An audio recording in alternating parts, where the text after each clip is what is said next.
எல்லாருக்கும் வணக்கங்க. இன்றைக்கி வெண்டைக்காய் மோர் குழம்பு செஞ்சு பார்க்கலாங்க. நான் ஒரு 1/4 கிலோ வெண்டைக்காய் எடுத்து வச்சுருக்கிறேங்க. ஒரு அரை ஸ்பூனு சீரகம் சேர்த்துக்கலாங்க. இஞ்சி ஒரு துண்டு சேர்த்துக்கலாங்க, சின்ன துண்டா. தேங்காய் கொஞ்சம் சேர்த்துக்கலாங்க. ஒரு 3 பத்தை தேங்காய், ஒரு துண்டு இஞ்சி, அரை ஸ்பூன் சீரகம், 3 பச்சை மிளகாய் சேர்த்து இதோடு அரைச்சிடலாங்க.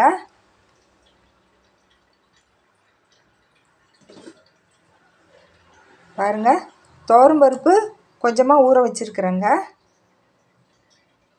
இது ஒரு 3 ஸ்பூன் அளவுக்கு இருக்குங்க. இதை இப்போ இது கூடயே அரைச்சி விழுதாக எடுத்துக்கலாங்க. அடுப்பில் ஒரு பாத்திரம் வச்சுருக்குறேங்க. இப்போ தேவையான அளவுக்கு எண்ணெய் விட்டுக்கலாங்க. ஒரு 3 ஸ்பூனுக்கு எண்ணெய் விட்டுக்கிறேங்க. எண்ணெய் காஞ்சதும் ஒரு அரை ஸ்பூன் கடுகு சேர்த்துக்கலாங்க.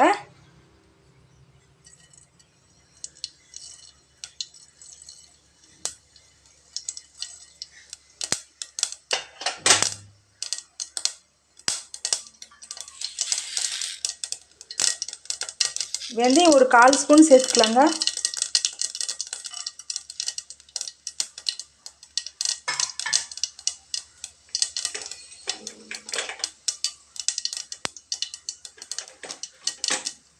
உளுத்தம்பருப்பு ஒரு 1/4 ஸ்பூன் சேர்த்துக்கிறேங்க. கடலைப்பருப்பு கொஞ்சமாக சேர்த்துக்கலாம்.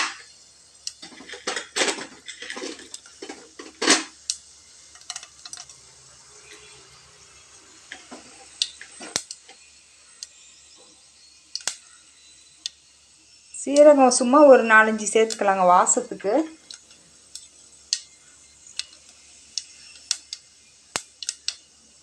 வெந்தயம் நல்லா செவக்கட்டுங்க. வரமிளகாய் 1 கிள்ளி போட்டுக்கிறேங்க. பெருங்காயம் கொஞ்சமாக சேர்த்துக்கிறேங்க. வெண்டைக்காய் அரிஞ்சு வச்சுருக்கிறேங்க. இப்போ சேர்த்துக்கலாங்க.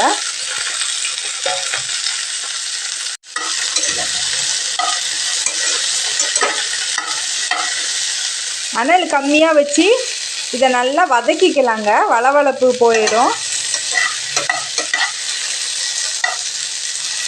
நான் அரிஞ்சிட்டு வெயிலில் வைப்பேங்க. வெயிலில் வச்சோம்னாக்கா அந்த காஞ்சி போய் அந்த வளவளப்பு போயிடும். சரி, இதுக்கு வதக்கிக்கலாம். எண்ணெயிலே நல்லா வதக்கி எடுத்துக்கலாம். அடுப்பை சிம்மில் வச்சு நல்லா ஒரு 5 நிமிஷத்துக்கு நல்லா வதக்கி எடுத்துக்கலாங்க.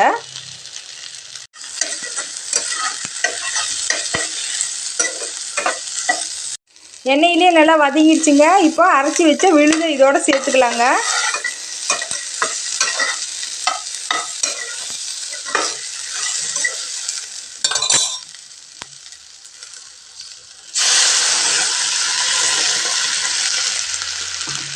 தேவையான அளவுக்கு தண்ணி கொஞ்சம் சேர்த்துக்கலாங்க. இது கொதிக்கிறதுக்கு ஜார் கழுவி ஊற்றிட்டு தண்ணி சேர்த்துக்கலாங்க. இப்போ கொதிக்கிட்டுங்க.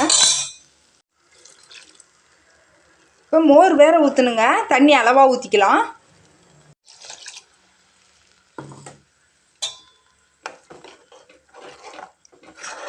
இது இப்போ கொதிக்கிட்டுங்க. காய் இதுலேயே இன்னும் கொஞ்சம் நல்லா வெந்துருங்க. வெந்ததுக்கப்புறம் தயிரை நல்லா கடைஞ்சி வச்சுக்கலாம்.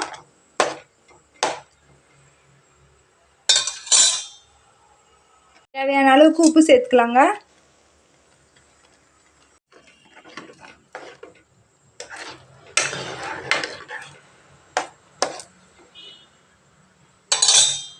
மஞ்சத்தூள் ஒரு 1/4 ஸ்பூன் சேர்த்துக்கலாங்க. இது வெண்டைக்காய் வதக்கறப்பையும் சேர்த்துக்கலாம், இல்லை மஞ்சத்தூள் இப்போ வேணாலும் சேர்த்துக்கலாங்க. நான் மறந்துட்டேன், இப்போ சேர்த்துக்கிறேன்.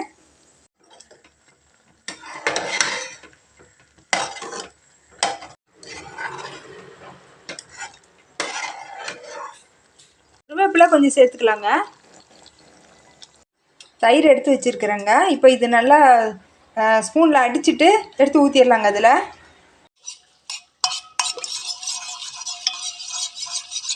இப்போ தயிர் இதில் சேர்த்துக்கலாங்க.